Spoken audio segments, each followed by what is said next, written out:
Shri Gurubhyo Namaha Harihi Om. Good morning, good evening. I'm Santosh. I'm the host for today's webinar, and I welcome all the viewers to 119th Madhvacharya for Youth webinar. Today's topic is quite interesting. It's interesting because all of our viewers are looking for professional excellence, and our Shastras has given a lot of rules and insights into tap into this area. Right. And before we start the session, I have a couple of questions to ask.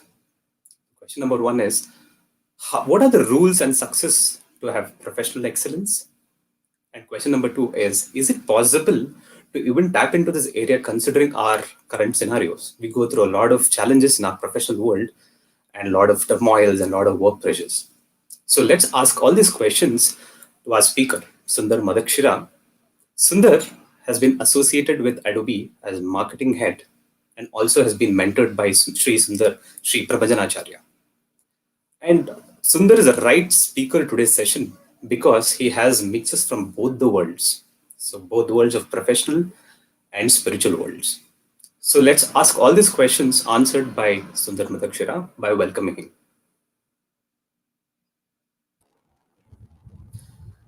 Good evening, Sundar. Namaskara. Namaskara and welcome to all the viewers for the 119th workshop of Madhvacharya for the Youth. Very exciting topic we have today. Right.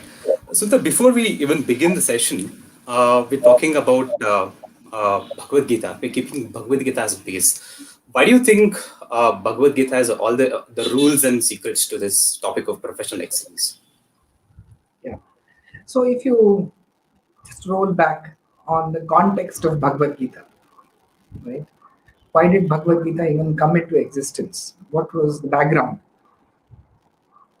You would be quite surprised that I think in the world's greatest spiritual lessons, accepted by virtually everybody in the world,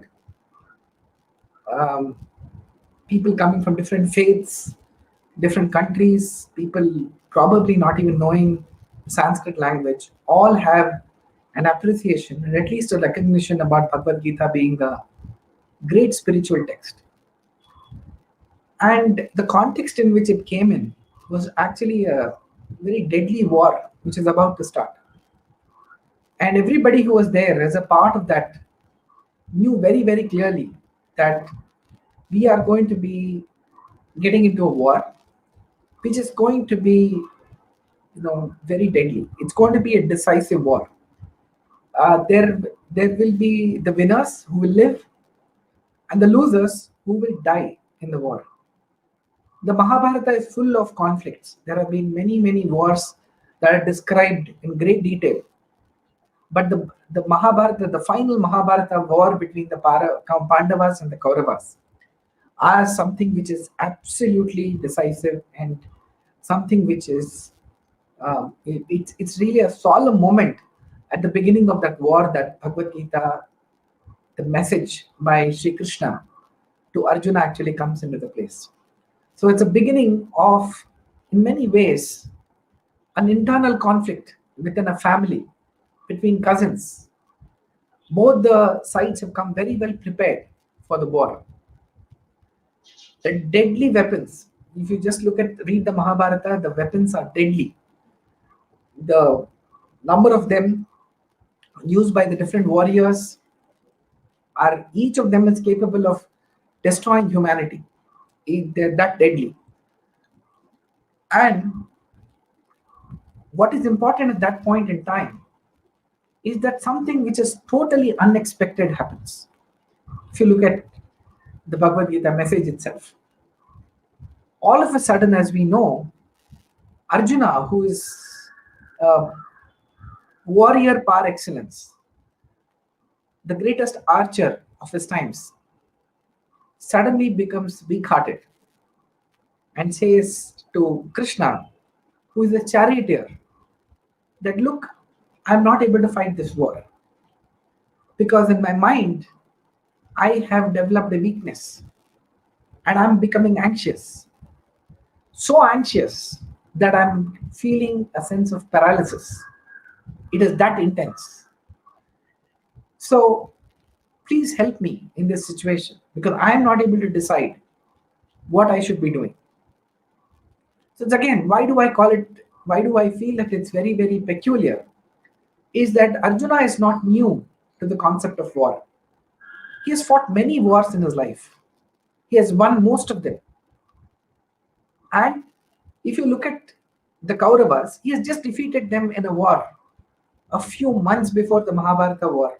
So, as we know in the Virata Parva, one of the chapters of Mahabharata, which would have happened just a few months before the Mahabharata war, the start of the Mahabharata war itself, the entire Kaurava army attacks Viratanagar, which is the kingdom of King Virat, and Pandavas who are hiding there, which is a part of their sannyasa to the forest, and then a year of Agnatavasa, they are staying there. So they come out, both Arjuna and Bhima come out with full valor and defeat the Kauravas' families. Now, on one side, Bhima goes to guard all the cows which have been taken away by the Kauravas, and on the other side, it's Arjuna on the other front who stops the Kaurava army from coming in here. So he is not a person new to the conflict, nor was he unaware that this is what he's going to face at the war. But very strangely, at that moment, he develops what we call as cold feet. In fact, it goes much beyond that, and he gets into a state of what we clinically call today as depression. Now, when you look at all of this, it looks like a story which is absolutely so difficult to believe, because how can Arjuna, of all people, become weak at that point in time? But this is where the beauty of Bhagavad Gita comes in. The beauty of Bhagavad Gita is this, that it is so close to the situations, the questions, the anxieties that we face on a daily basis. Don't we feel like this? A student who goes to write an examination, a person who goes to make a presentation in a very important official meeting, a person who's applying for a job and he goes to an interview, or a person going to a doctor to talk about a persistent problem that he's facing. Many such situations, getting into even fairly day-to-day routine problems like a traffic signal, bad traffic, a traffic jam. All of these are in many ways very similar to what Arjuna was facing and at that point in time. We also knew a person who was going to the interview knows that he's going to be facing a panel of people who are definitely more knowledgeable than him most of the times. A student knows that this is the examination that he's going to write. And yet, when that moment comes, at that point in time, the whole situation turns upside down. And we feel a sense of paralysis, a sense of diffidence, a sense of anxiety, and oftentimes not knowing what to do, which is what happened to Arjuna. So, if you look at that situation, and we know about diseases, there are different types of diseases. There are physical diseases, there are mental diseases. Now, those of you who are familiar that today mental diseases, anxiety-related issues are so profound that today they have become as big or bigger than the pandemic itself, because they have permeated every part of the world. And a huge number of people are going through anxieties because of several reasons. We will not get into those reasons now. But what happened there is something fantastic and great for all of us to learn. That despite Arjuna's state at that point in time, a few minutes of a debate, a question and answer session with Shri Krishna, which is what we know as the Bhagavad Gita today, completely transforms the way he looks at the war, the way he looks at the world, the way he looks at the universe, the way he looks at Krishna and the act of war itself. So much so that from a state of depression, he has moved into a state where he's absolutely fit and he fights the war with great valor. Although Arjuna has a few limitations in the way he fought the war, definitely the impact of Bhagavad Gita was profound on him. From a state when he says, I do not know what I should be doing, he moves to a state of telling Krishna at the end of Bhagavad Gita that, yes, Lord Krishna, I have known who you are, I have known who I am, and I've known why I should be fighting the war. Now tell me what I need to do. So he has completely opened up to all the possibilities. So that's the brief background of the Bhagavad Gita. Right, Sundar. Uh, Sundar had the opportunity to actually look at the presentation before we went live. There are a lot of sports images, particularly to cricket and basketball. What is the connection between spirituality and sports, Sundar? Oh, yes, of course. That's a great question. Santosh, I deliberately picked up examples from sports because I think everybody can relate to it. We may all not know all the sports with equal amount of depth, but what we definitely know is that sports itself is a great opportunity in an arena for professional excellence. And Bhagavad Right. Gita has got so many lessons that for every walk of life, and the sports is no exception to that. In fact, today we are knowing one thing for sure, that many sports personnel have a meditation coach, Yes, something Sundar. which has been identified, and I'll talk more about it. When this has become a norm for most of the international and even national players to have somebody who can train them mentally. Because ultimately, the thing is this, we can always pick up the skills, but it becomes difficult to pick up, develop the right mindset to be able to win. And Bhagavad Gita is about all the three things. It's about the intellect that you need to solve this problem.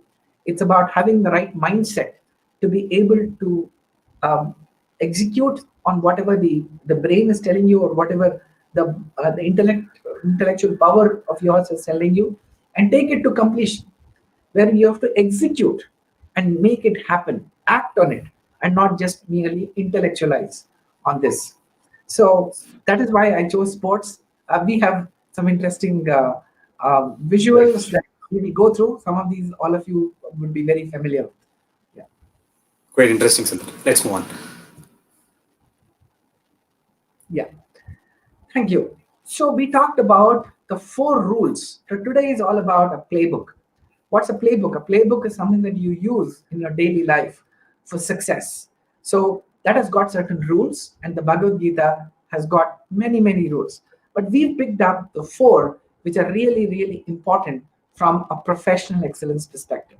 The first rule is unlocking the possibilities. What are we capable of? What is our potential? How do we understand and realize our full potential?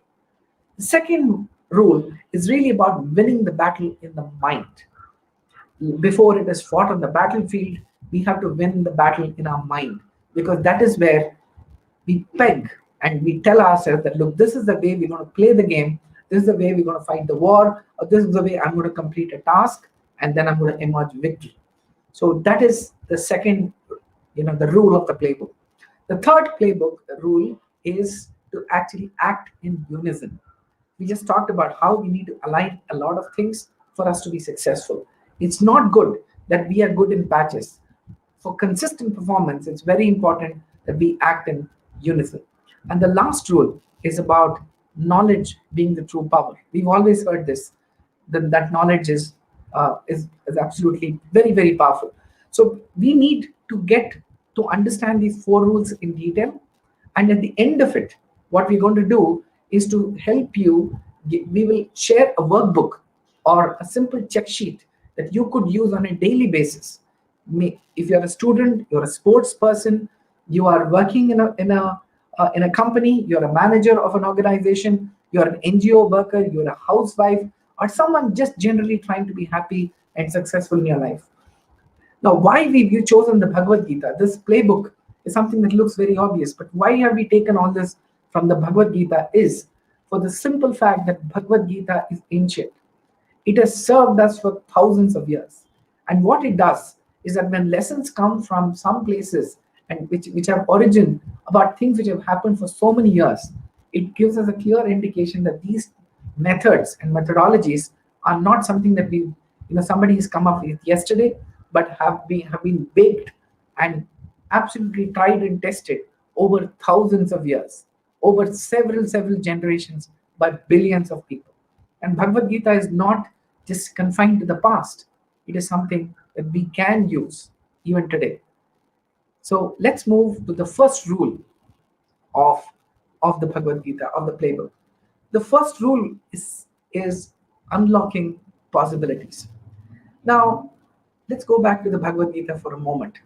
In the first chapter, as we know, Arjuna has has become weak, he's become anxious, and he's pleading with Krishna that he is not able to make up his mind because his mind is in a state of extreme turbulence.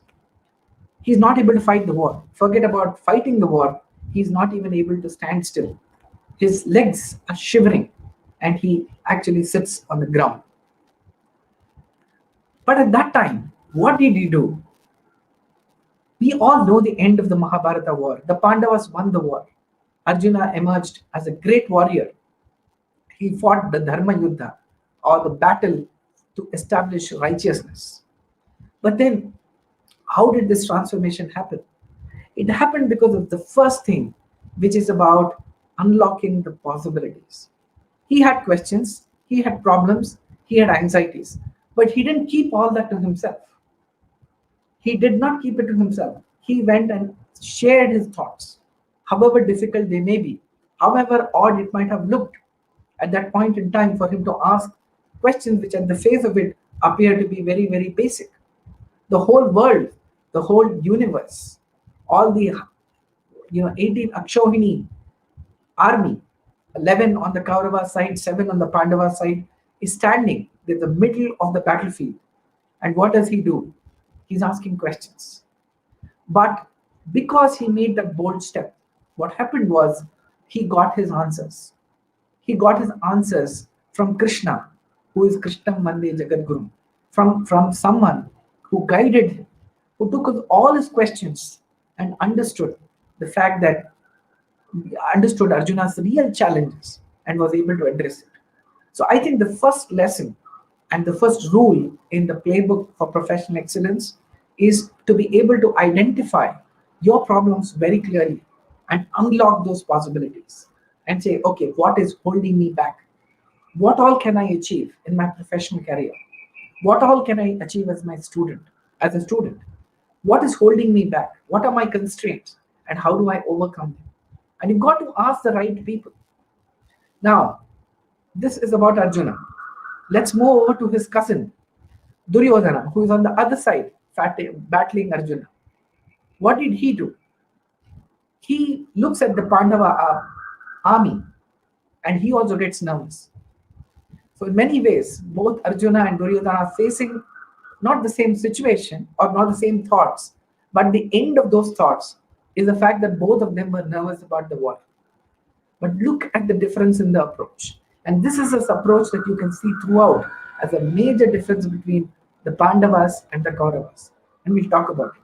So what does Duryodhana do? He looks at the Pandava army and he gets absolutely nervous.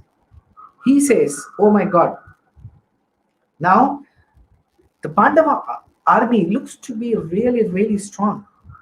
But oh Guru Dronacharya, our army, it doesn't seem to be that strong. It seems to be inadequate. Aparyaptam.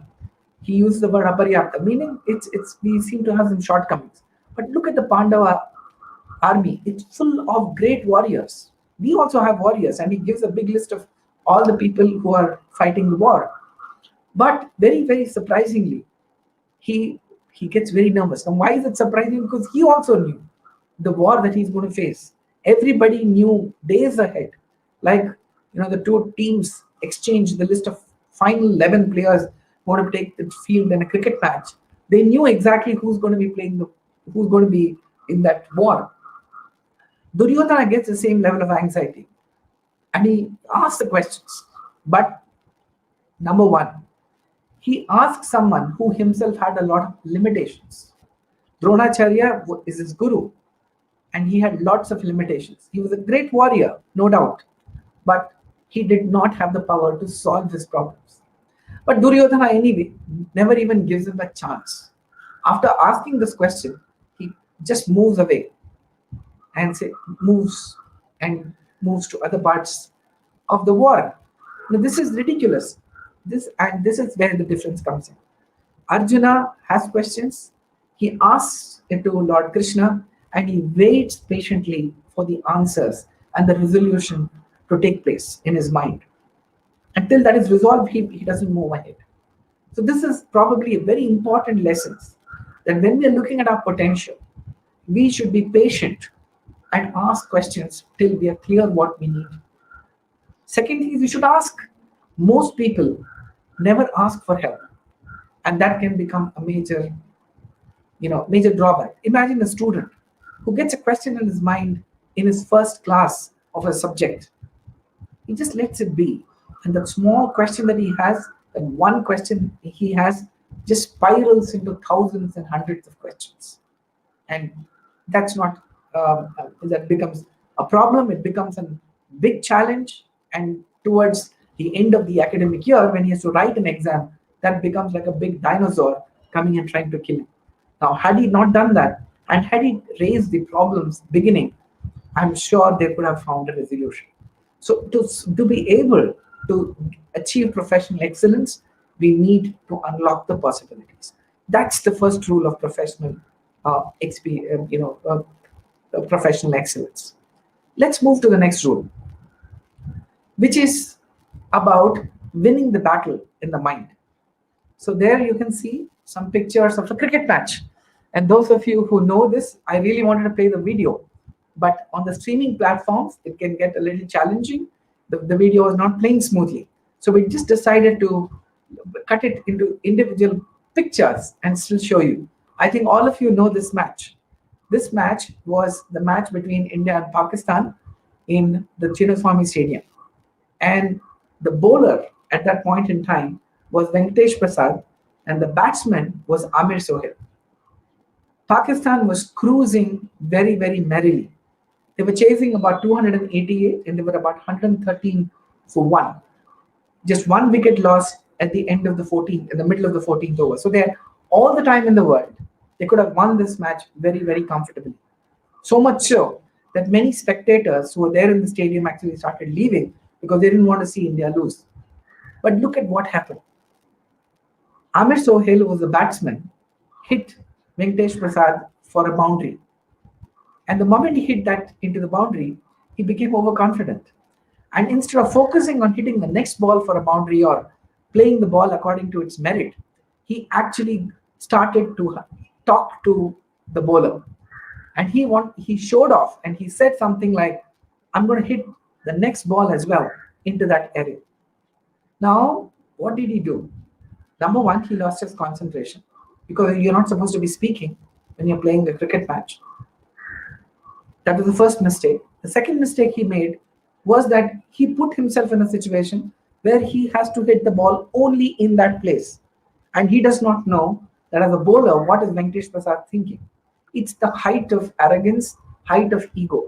And what happens to people when they get egoistic is they lose the battle in their mind. The mind becomes weak, contrary to what we think.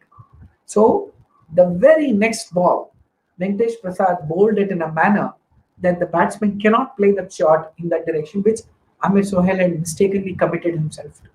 And what happened? We all know was that in that ball, Amir Sohail was clean bowled. Pakistan, which had actually gained a lot of momentum at that point in time, lost that momentum. And from there on, they lost one wicket after the other, and they finally lost a match which they could have won very, very easily. Now, if you look back at the slide that we have, this is the rule because winning the battle in the mind is very, very critical. So therefore, before we get into something, ensure that you have applied your mind. You've thought about all the possibilities that are there, and you have a resolution for each one of them. How do you do that? Simple. It's easy to say, but difficult to implement. But once you start doing it, it'll become your habit. First thing is remove distractions. When we are proceeding on a particular action, we know what we are supposed to do. We also know the criticality of that action. So the first thing for you is to make a list of all the things that you need to do, what we call as things to do list. And we'll talk about it at the end again. And after you've done that, you need to prioritize, saying, okay, this is important to me. Second thing is important to me. Third thing is, fourth thing, maybe it can wait next week. Fifth, I don't have to do it at all. And then remove all the distractions around us. We get today, in the modern times, the greatest distractions come from where? They come from digital medium. They're not the only things, but digital medium do distract us a lot. So ensure that when you are focusing on an important activity, you do not have distractions. So if you have a phone, put it on silent mode, take off the vibrator mode, just switch it off. If there are other things, for example, you're working on your machine and you have a tendency to go and start looking at things on the net, and you're browsing, constantly looking for new things, because there are a lot of things that are constantly distracting you all the time, apply your mind to it and ensure that those are shut off. If there's a software, there's an app which is running, which you're not going to be using, take it off. Similarly, if you can even and work on a piece of paper as opposed to doing it on a laptop, do that, because that's going to really help you. You can move out of all electronic medium, telephones, internet, and so on, and then focus on your job. Set a time limit. You're going to say, hey, you know what? I'm going to finish this in the next 2 hours. And focus on that and nothing else. Don't let anything distract you. Tell people that you're focusing on something important and you wouldn't want any distraction to be done. After you've done that, you need an agility and an agile mind to change it.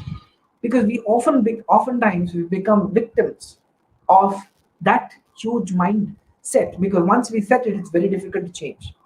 But once you've decided what it is, look at the possibilities and decide how you can actually have an agile mind. What happens if your plan does not work? Do you have another plan? Are you looking at all the alternatives? And so on. At the face of it, these two things look like contradictory. Saying, how can you have an agile mind at the same time not be distracted? Yes, it's possible to do both.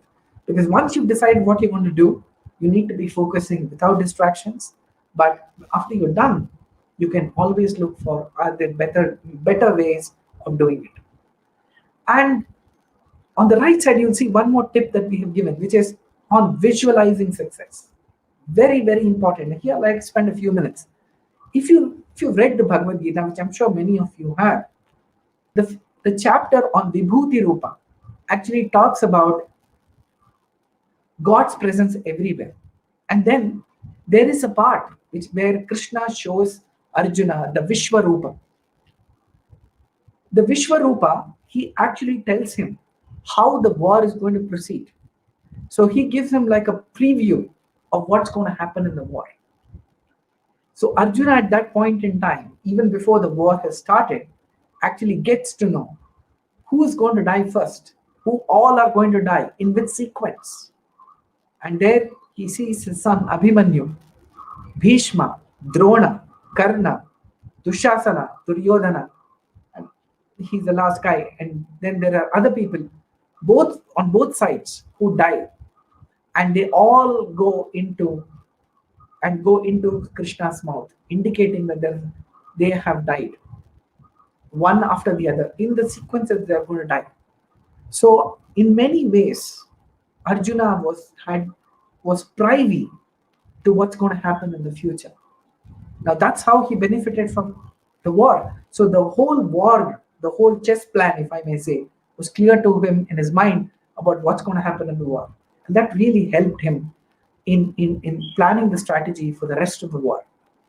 Right? Now, the same Vishwarupa, and this is the greatest irony, was also available to Duryodhana. When Krishna visits Kurukshetra, visits Hastinapura before the start of the war, as a messenger of peace, he shows everyone there his Vishwarupa. Duryodhana does not benefit. Why? Because he's got a closed mind. He always sets out the possibilities. despite knowing what is right and what is wrong. He is not able to pursue the right path in his life. So that is Duryodhana for you, and this is Arjuna. So before you start anything, you have to win the whole thing in your mind. How do you do that? Is by the visualization technique, which is simple. But if you start doing it, you will find it that it's very even easier to use. So what does it mean? Suppose you're going for an interview. Think about who the interviewer is. Go to the social media, look upon that person, see whether there are videos available of that person speaking. You'll get an idea about how that person is going to speak. Find out who are the other people in the panel. What are the questions that are likely to ask? What are the different questions that you perceive are going to be challenging to you? How have you prepared for the most important first question, which is tell me something about yourself? So if you are prepared, that visualization is done, when you actually get into the situation, you will find it to be very familiar. I had a friend, a very good student. What he would do is that he would actually go into the examination hall, the exact hall where the examinations are going to be conducted. I mean, he will do all his practice test papers in that location. So he will be very familiar with that hall, the table, the noise, the light, and everything. And he will imagine that he's actually sitting there and writing his final exam. So when he actually got into the final exam, he was very, very super familiar with the world that is there around him, and that gave him a lot of success. So let's look at some examples of that from the sports field about how you win the battle in your mind before you actually play it on the playground. So here are two visuals. On the left top corner, you will see a beautiful black and white picture of Sunil Gavaskar, one of the greatest batsmen of our times. And so why am I showing you this picture? So we all know he had tremendous focus, and he was probably an epitome of professional success in his career. Now, what Sunil Gavaskar would do, as many of us know, he would always open for India. That means he'll be the opening batsman, the first batsman to face the bowler from India. And those were the days when people would play a lot of test matches. So if India bowled first, Sunil Gavaskar will go and field in the slips just behind the batsman next to the wicketkeeper. And from there, he will keep observing how the pitch is behaving, how the ball is behaving, and how can he win that when he actually gets to bowl, when he actually gets to bat. So why is this important? Because he started to concentrate on the game much before the game even started. He would focus on it, he would be able to put his mind on it completely. And especially when the last pair is batting, he will be very, very intensely focused, because he knows anytime the batsman can get out, the opposition innings is over, they have to go back to the dressing room, and within 15 minutes, they have to come back and he has to face the bowler. So he would actually start concentrating on his batting when the last pair is batting. A super way of training your mind. Similarly, on the right side, you see a beautiful colored picture in typical red of Michael Jordan, one of the greatest basketball players of all times. So why am I showing you this picture? This is actually of a practice session of Michael Jordan. So what Michael Jordan would do, that he will reach the venue hours before the others. He will take the basketball and keep tapping it in all parts of the court. And nobody understood what he was trying to do. What he was trying to do was this. The court had many wooden planks, and they all will be bolted to the floor. Now, one of these bolts some of these bolts actually would be loose. So that when the opposition taps the ball on that particular board, it is not going to bounce back with the same intensity as a board which has got a tight bolt. So what would he do? He would then go into that, and the moment the opposition taps it on that, he knows it's not going to bounce back, and the player from the opposition will actually lose control over the ball. He will then jump and take that ball away and go on to score. Again, it's about preparing your mind to find out where the opposition is lacking, and being so familiar with the court that he is ready for the battle as and when it happens. So, two great examples about winning the battle in the mind. Let's come to the third rule of the professional excellence playbook. This is about acting in unison. What really So, happens? Yes, Santosh. Yeah, sorry. so before we go to the next section, I had one question, Sure. which is Sundar, like you're talking about visualization technique to sort of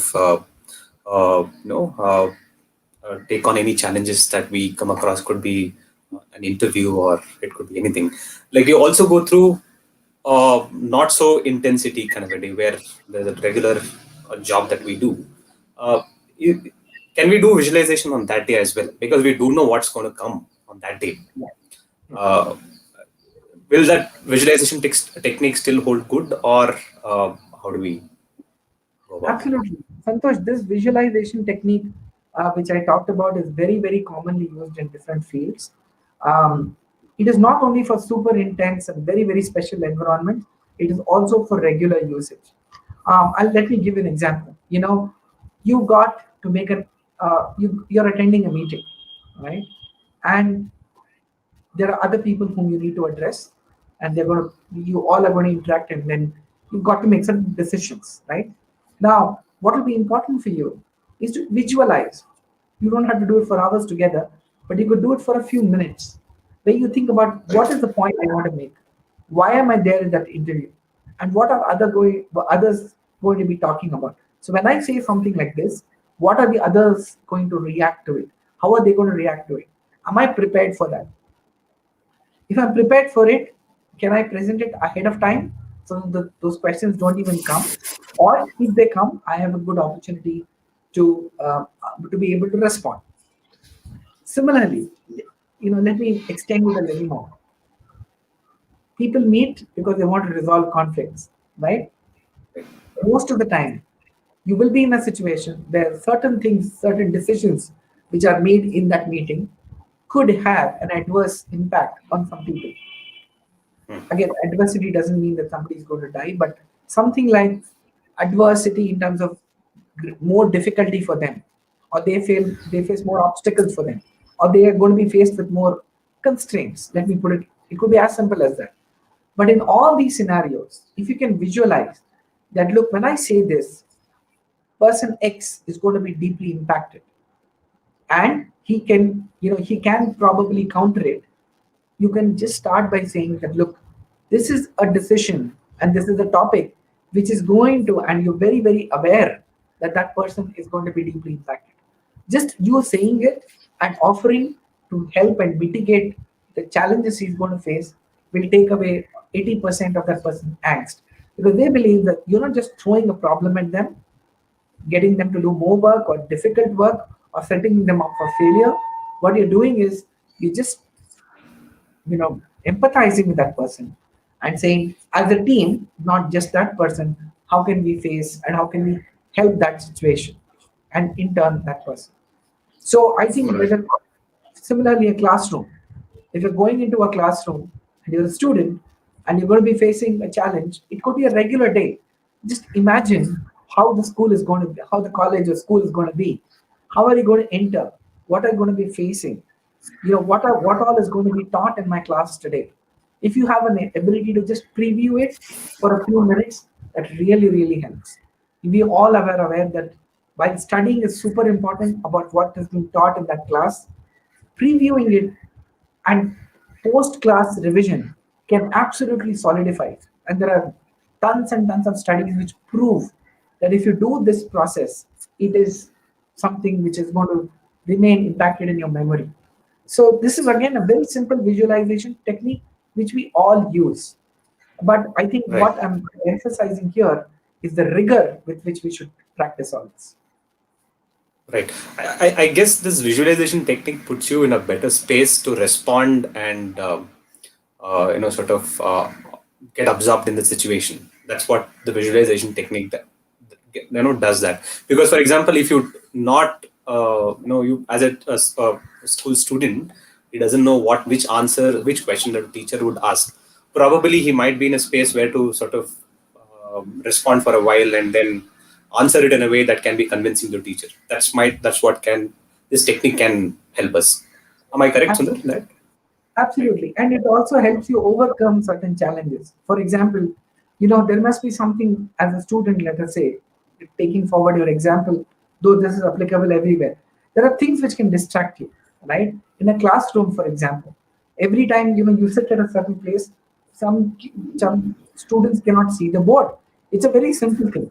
But they wait for years together before trying to make a change, which is so simple that you just have to tell the teacher that, look, for some reason I'm not able to do that. Or if there's somebody who's sitting next to you and is always distracting you from listening. Very common problem in schools and colleges. Correct. If somebody is inattentive or has already studied or they've got a ability to impact our concentration a lot. So I think you should figure it out. That okay, today I'm not going to be sitting here. I'm going to be sitting somewhere else, so that I'm able to. And that will come easily when you're trying to visualize this whole challenge and put it in front of your eyes as though it is real. You have to imagine it, that the way it's going to be, the way it's going to come in. That's what great sports people do. That's what CEOs do. That's what boards of directors do. That's what politicians do. And that's how they're prepared for every situation. I'm able to lead them. Right, Sundar. Sure. So let's move to the third rule, which is that of acting in unison. I'll speak for another 5-6 minutes and then we'll open it up for question and answer, which is about how do you get to unify all the weaponry that we have at our success. So what do we have? We have intellect or the brain. This is our ability to analyze, think, commit to our memory, and think logically. That's the power of intellect, which largely resides in our brain. Intellect can also be about creativity, ability to think about combining several things and creating something new. That is creativity. So that whole block is intellect. The second one is the spirit or the mind, something which whenever we don't talk about it, we just say something like, here, mind. It seems to be in the heart. Nobody knows where the mind is, but that's what we say. The third one is the body or the senses or the hands and legs and the eyes and ears, which will help us act on whatever we are supposed to do, right? Now, oftentimes the challenge is that the brain, the intellect, the spirit or the mind, and then the body are not in sync. They do not act in synchronization. Simple example. You have to wake up at 5 a.m. in the morning to go for a jog. The previous night, you felt that was the best decision. You should be doing it. It's good for your health. It's good for your mind, and everything has been decided that you're going to wake up at 5 o'clock and 5:10, you're going to start jogging. But the alarm rings at 5. So what does the intellect tell you? Intellect tells you, repeats this message. It's 5 a.m. You need to get up. It's good for your body. Run. Get up. What does the mind say? The mind says, you know what? I know you're supposed to run, but you've got such a big, tough day ahead. So if you run early in the morning, you'll tire yourself. So don't do that. You slept late last night. It's okay. Go back to sleep. And then you've got the body, which sort of just obeys the mind and not so much the intellect. And we could always figure out many other scenarios where one part is not in sync with the other part. Net result is actually the same. The net result is that you will not be able to achieve your goal of professional excellence. So the Gita has a beautiful way of saying that it's very important that we align the intellect, we align with the spirit and body.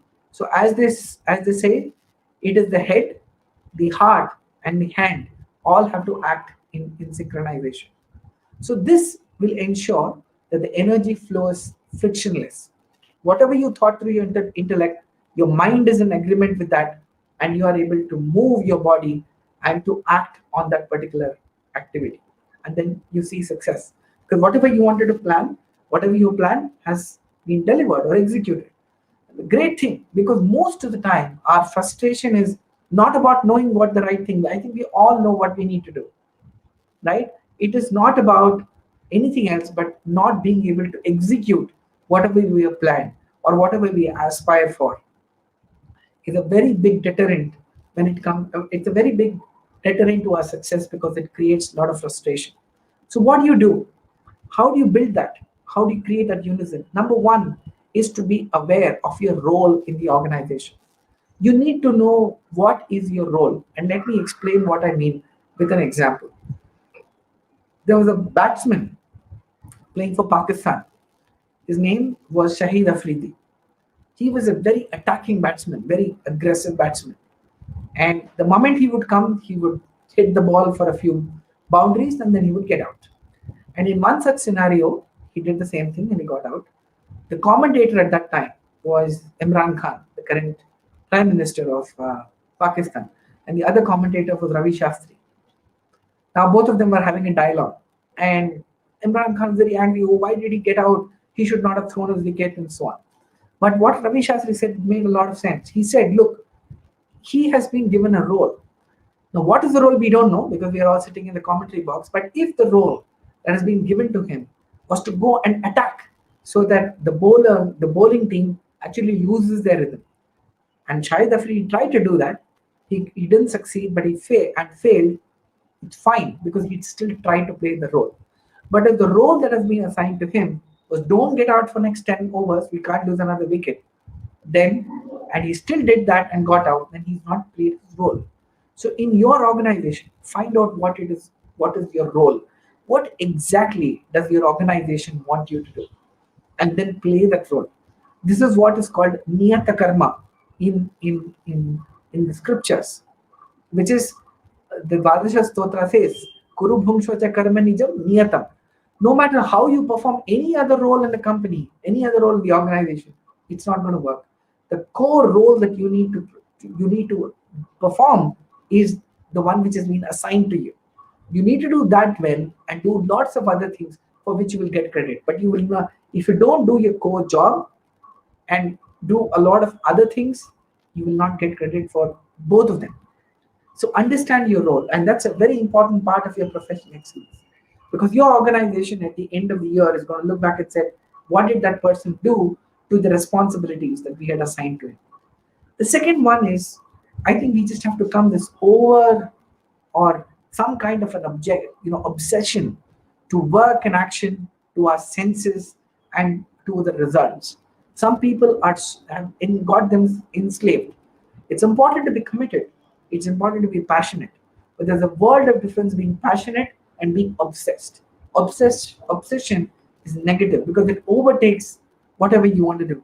You want to say, okay, I want this result is fine. But going after that result as though there is no tomorrow, and in the process harming yourself and everybody else is not the right way to do it.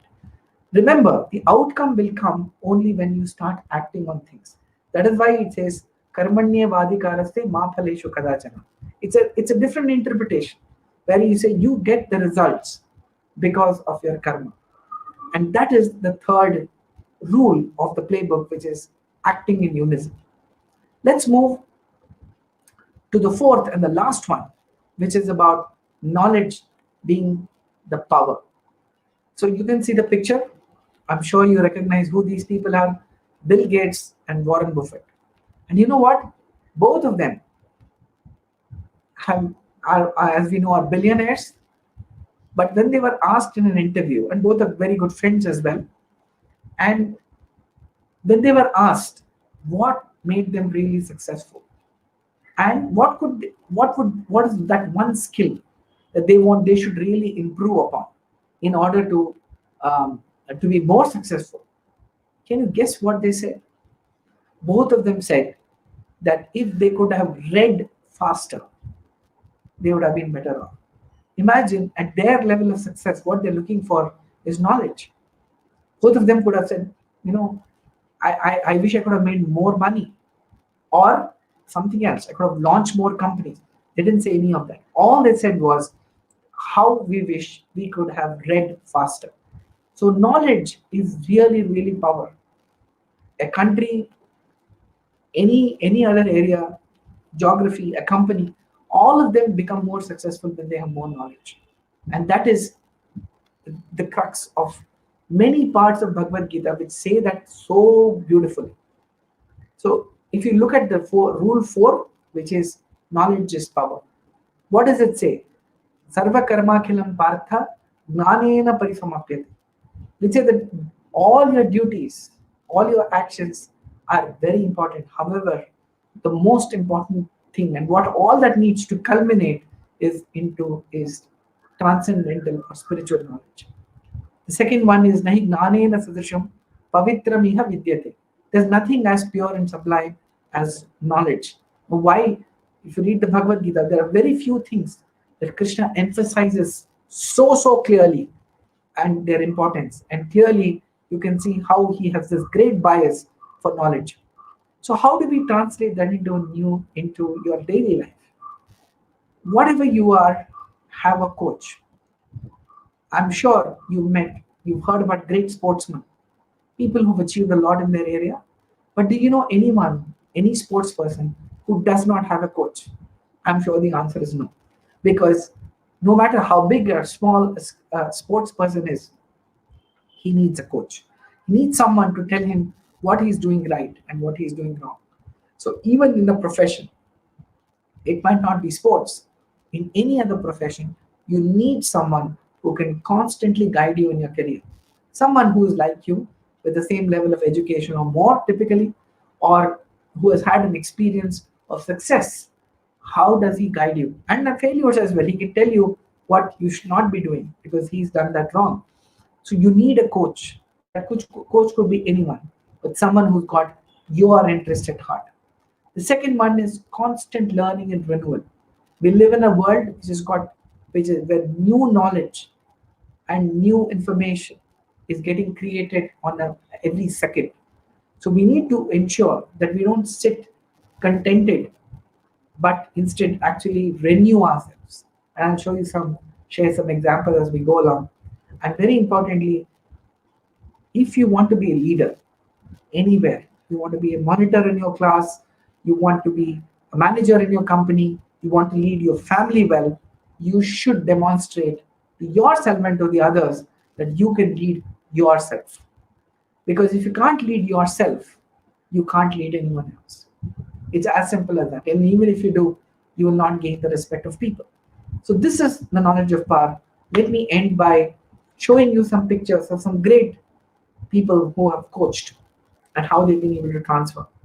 So you know these pictures, many of them are very familiar.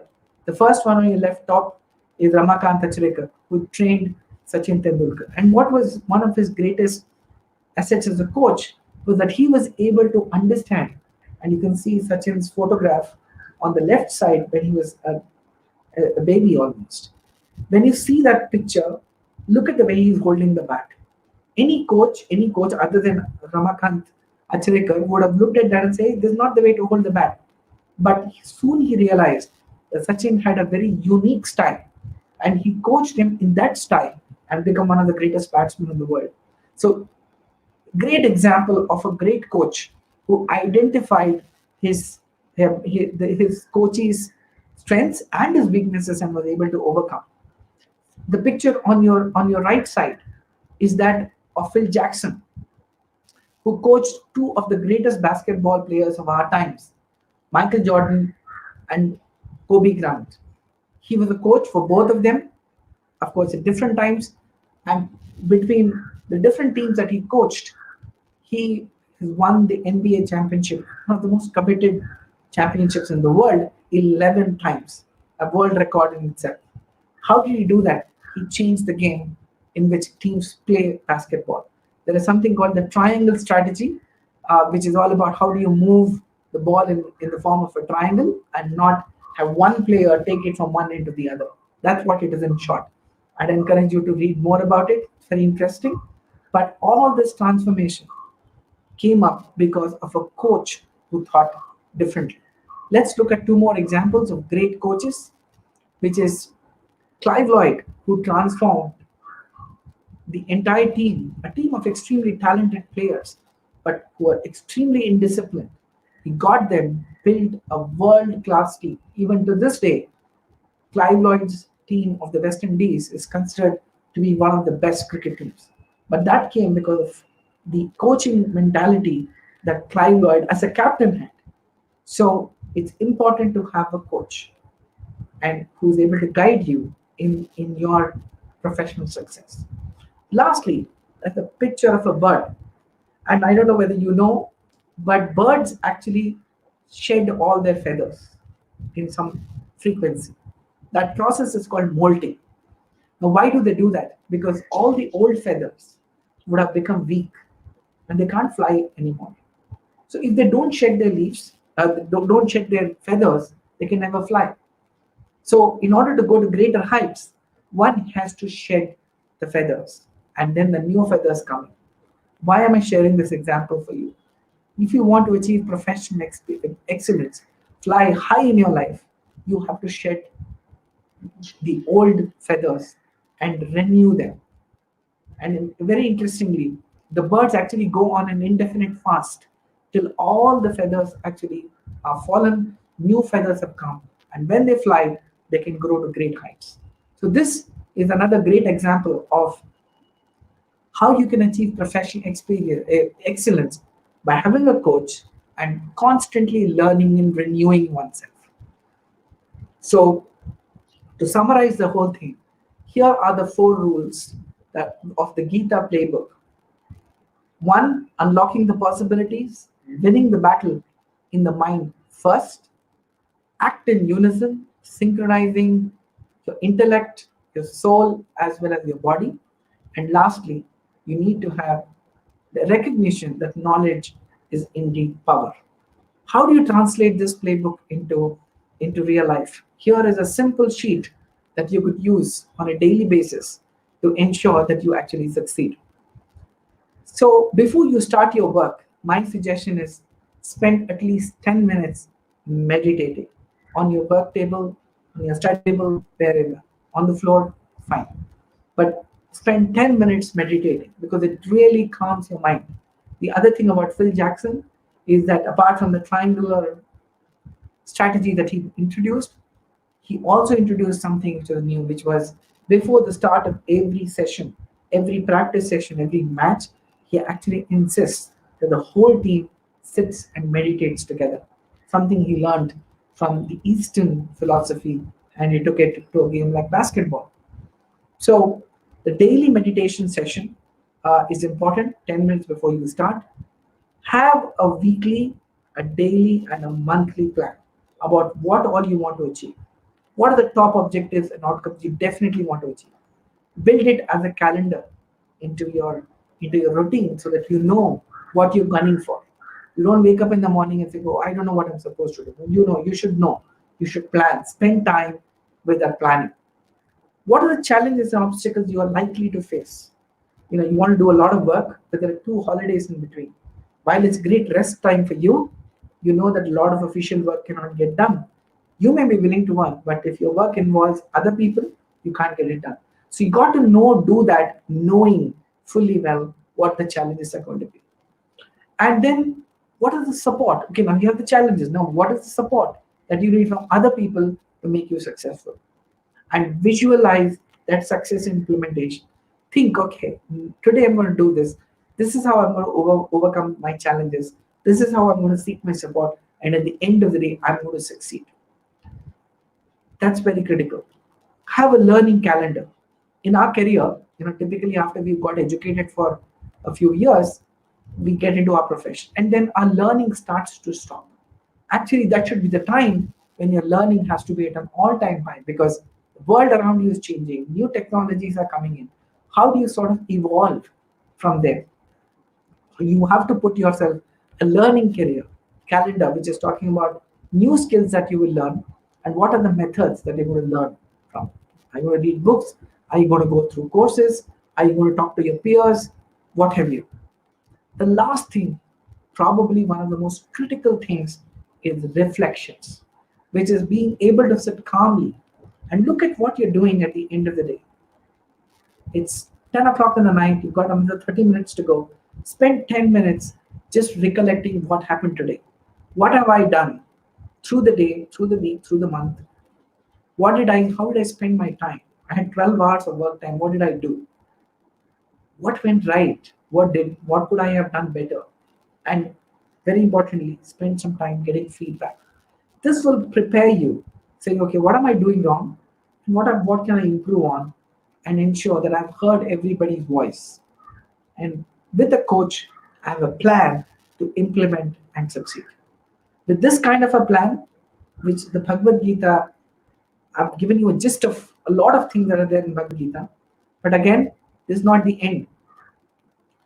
But the Bhagavad Gita is a vast topic by itself. It has got several gems embedded. And in the time that we had, I thought I should give you the most important ones from a professional excellence perspective. For those of you who are interested in to read more about Bhagavad Gita, we have some resources. There are two books in English. One, Gita Sarodhara by Sri Vishveshatirtha Sripadangalavaru. Beautiful book. If you have had the opportunity to read it, great. If you're not, please read it. The other one is Gita Madhu by Vyasangere Prabhanjanacharya, our Guru. And there's a lovely series on YouTube, which is on Bhagavad Gita. You can see the resource.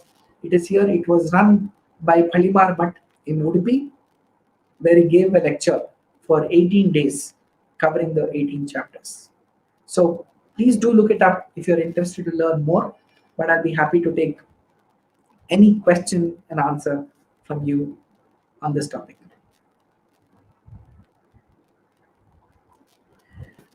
I see a question. Are our scriptures really mythology that our school books say? Really, did I believe it or not? Yeah. So, Soumya brother, thank you for your question. We've seen that you've been very active on the forum. After every event, you are posting questions on YouTube. So it is indeed a tragedy that we view all of this as mythology. Mythology stems from the word myth. That means it never happened, which is very, very unfortunate. This is definitely not mythology. As the world is evolving, we are realizing how true these stories, what we call as stories, are actually historical facts. That's why Mahabharata is not called mythology. That's a Western word. So we leave it to them. The real word for Mahabharata is itihasa, meaning history. So it's a part of history which is way back. And today I don't think we need to give any more evidence of the fact that Mahabharata actually took place. So that's the way to look at it. Thanks, Sunder, for clarifying that. So, to all the viewers, we are open for questions. Please keep posting your questions, and we can we can take those questions answered.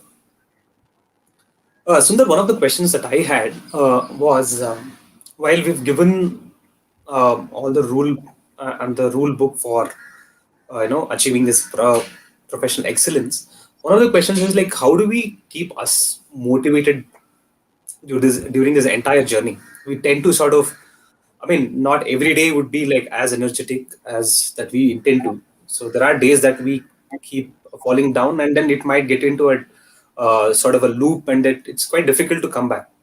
So how do we keep us motivated all the time? So again, we'll turn to the Bhagavad Gita again, Santosh, for the answer.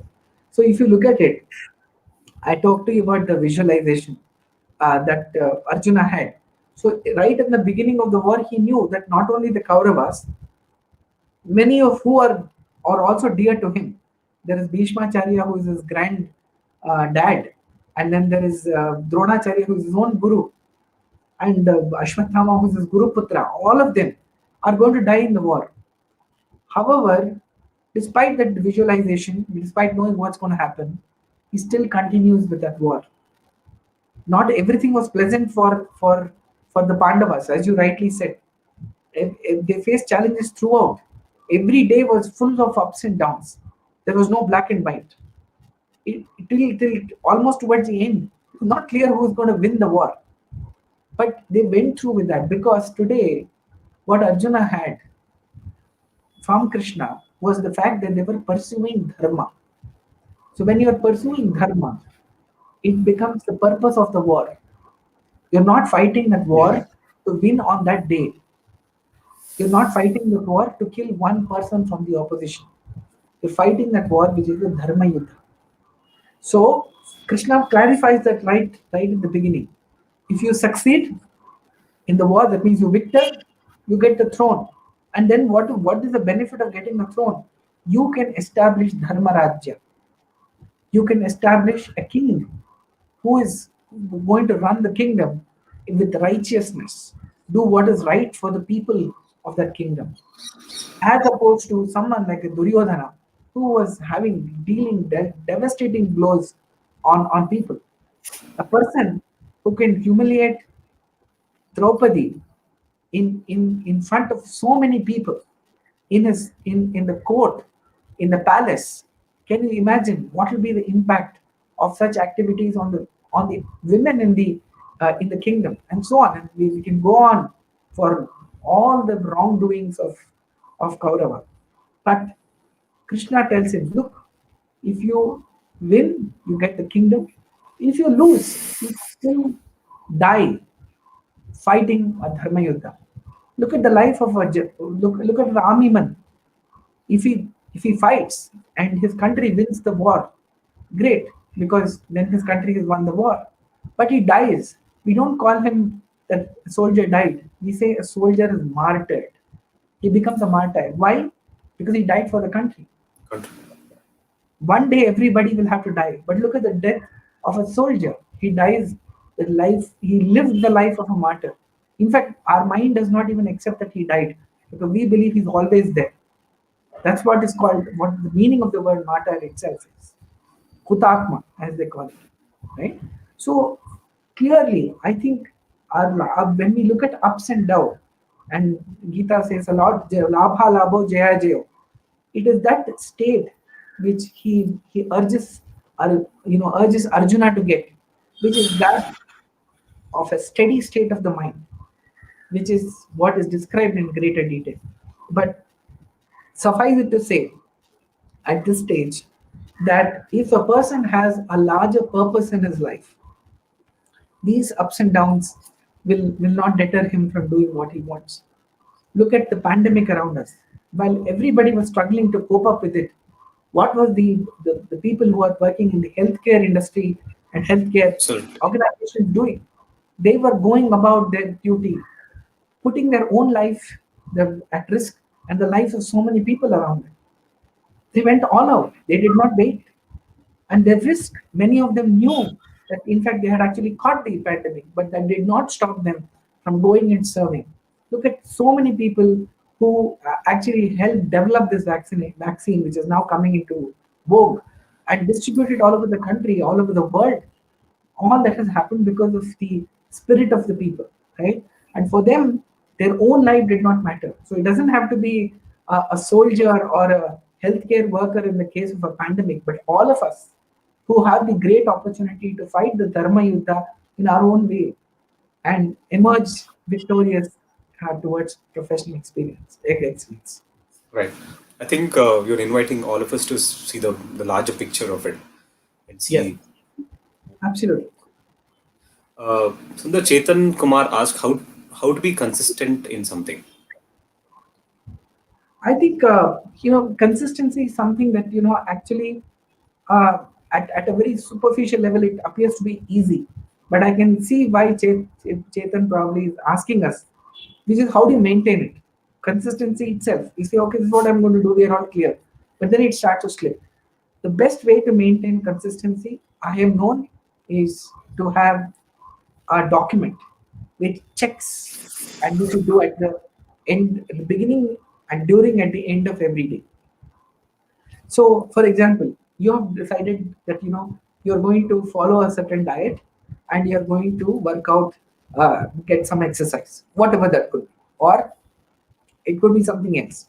It could be saying that okay, I will meditate for 20 minutes, or I will do Sandhya Vandanam every day, or I will recite Vishnu Sahasranama every day. Great thought, but how will you track? Make a simple worksheet which says, okay, on every day have I done it or not? So if you have done it, put a tick mark. If you have not done it, put a cross mark. And count at the end of every month how many days did you actually do it. And then you will know, okay, I didn't do it on these days. So why did you not do it? Ask yourself. It's not about others, it's about yourself. The way to do that, once you start realizing what is coming in the way, oh, yes, why did I not exercise? Because I got up late and I didn't have time. So next time your mind starts getting tuned. At the end of the day, when you write your journal, you've written in a journal, I woke up late, so I did not go to the gym. Now, this gets recorded in your mind and it plays back. Next day morning, when the alarm rings at 5 o'clock, that knowledge that you have given to your mind wakes up and tells you that, look, if you don't wake up again today, again you're going to be late.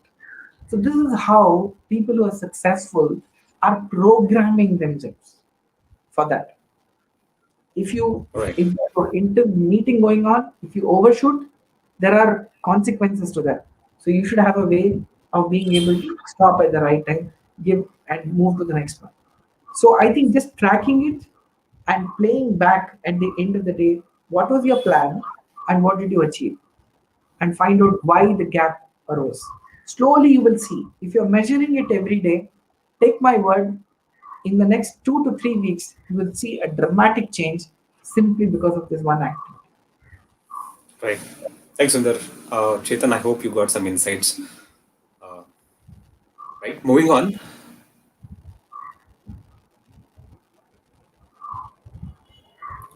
So moving on the way forward. So as all of our viewers know that we have actually changed our content strategy. We have come up with something called three structures, which is the online live webinar, which will be for an hour, which is similar to the session that uh, which we are doing today. And also we'll be having something which will be a different format for 12 to 15 minutes, and also a very shorter video format, which will be for 3 to 5 minutes.